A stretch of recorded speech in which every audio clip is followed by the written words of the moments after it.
Hello friends, welcome back our channel. இன்னைக்கு நம்ம சேனல்ல ரொம்ப சூப்பரான டேஸ்டியான பூண்டு மிளகு தொக்கு எப்படி பண்றதுன்னு பார்க்க போறோம். நம்ம இன்னைக்கு குழம்பு வைக்கல, தொக்கு தான் பண்ண போறோம். வாங்க நமக்கு என்னென்ன ingredients தேவைன்னு பார்த்தறலாம். அதுக்கு நான் ஒரு 3 பெரிய சைஸ் தக்காளி எடுத்துர்க்கேன். பூண்டு நல்ல ஒரு 2 கைப்பிடி அளவு எடுத்துர்க்கேன். மிளகு வந்து நுணுக்கி எடுத்துர்க்கேன். ஒரு 2 வெங்காயம் எடுத்துர்க்கேன். வாங்க நம்ம இதை எப்படி பண்றதுன்னு பார்க்கலாம். நம்ம இப்போ இதை நல்லெண்ணெயில தான் வைக்க போறோம். நல்லா ஸ்டவ் ஆன் பண்ணிட்டு கடாயில கொஞ்சமா நல்லெண்ணெய் சேர்த்துக்கோங்க. அதுக்கு முன்னாடி நம்ம வந்து இப்போது பூண்டு மிளகு தொக்குக்கு வந்து நம்ம இப்போ வெங்காயம் தக்காளி அரைச்சிடலாம். நம்ம இப்போ அரைச்சிட்டு தான் பண்ண போகிறோம், வதக்கிட்டு பண்ணலை. அதுதான் நம்ம இதை நல்லா ஃபைனாக அரைச்சி எடுத்துக்கலாம். இது நல்லா அரைச்சிட்டு நம்ம எப்படி இருக்குன்னு பார்க்கலாம். அடுத்தது நம்ம இப்போ கடாயில் நல்லா சூடாயிடுச்சு. இப்போ ஒரு 1/4 ஸ்பூன் கடுகு சேர்த்துக்கோங்க.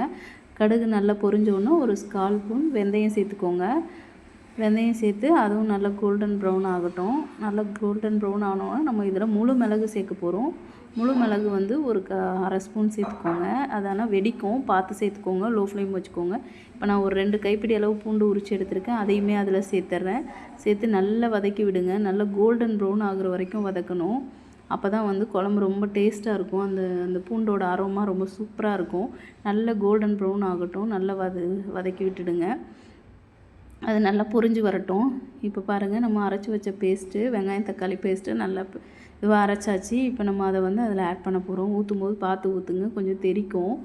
இதில் நம்ம ஆட் பண்ண போகிறோம். நம்ம பூண்டு நல்லா கோல்டன் ப்ரௌன் ஆகிடுச்சு. இப்போ நம்ம அதை அரைச்சி நல்லா அதை வதக்கி விடுங்க. நல்லா வதங்கணும். எண்ணெயிலே சுருள வதக்க போகிறோம். நீங்கள் இந்த மாதிரி நீங்களும் உங்கள் வீட்டில் ஒன்ஸ் ட்ரை பண்ணி பாருங்கள், ரொம்ப சூப்பராக இருக்கும். இப்போ நம்ம இதில் கொஞ்சம் மஞ்சள் பொடி சேர்த்துக்கோங்க.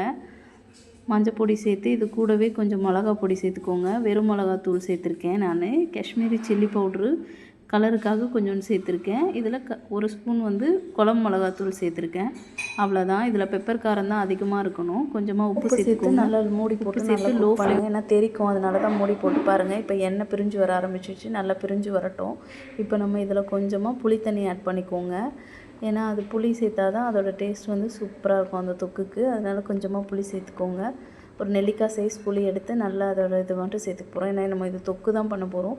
நல்லா வதங்கட்டும். இப்போ இதுலேருந்து எண்ணெய் பிரிஞ்சு வரணும். அப்போ தான் தொக்கு ரெடி ஆகும். பாருங்கள், இப்போ எண்ணெய் பிரிஞ்சு வர ஆரம்பிச்சிருச்சு. இப்போ கொஞ்சமாக நம்ம நுணுக்கி வச்ச பெப்பர் தூளை அதில் போட்டுக்கோங்க. தூள் தூவி ஸ்டவ் ஆஃப் பண்ணிட வேண்டியதான். கொத்தமல்லி போட்டு மறக்காமல் நீங்களும் உங்கள் வீட்டில் இது மாதிரி ட்ரை பண்ணி பாருங்கள். டேஸ்ட்டு சும்மா வேறு லெவலாக இருக்கும். நம்ம சேனலை சப்ஸ்கிரைப் பண்ணிக்கோங்க. தேங்க்யூ, பாய் பாய்.